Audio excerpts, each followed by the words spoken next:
jätkät kävi kyllä illalla asentamassa se sillä lailla, että me oltiin kalareissulla, niin sillä aikaa pojat laittoi oven paikalle.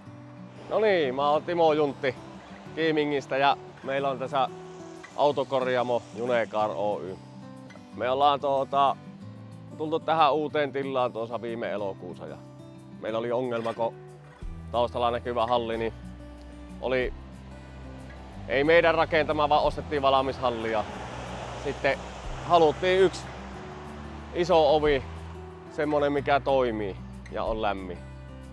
Ja sitten päädyttiin Findoor Oy OV, koska toimintavarmuus ja mulla on aikaisempia käyttökokemuksia omakotitalon tallista. Kotimaisuus tietenkin merkittää itselle sillä, että mieluummin suomalainen kuin virolainen ovi.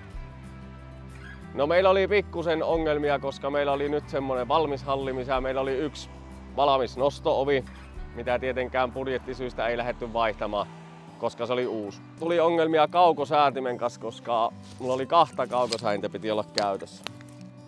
Ja Findoor Oyltä sain sitten poikien kautta sovittua semmonen, että ne teki meille erillisen piirikorttisysteemi siihen nosto-oveen ja nyt me saadaan yhdellä kaukosäätimellä pystyy joka jätkä toimimaan.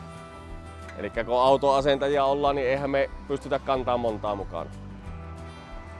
Minä olen tyytyväinen ja uskallan kyllä suositella tuota ovia muillekin. Ja on kyllä suositellutkin ja on sitä moni käynyt kattelemassa ja vähän kokeilee ovia, että miten se on, onko se jämyjä. Ovet lukot pelaa sillä, että niitä ei tarvitse ränkätä eikä miettiä, että onko ne lukossa. Me ollaan ainakin tyytyväisiä oveen.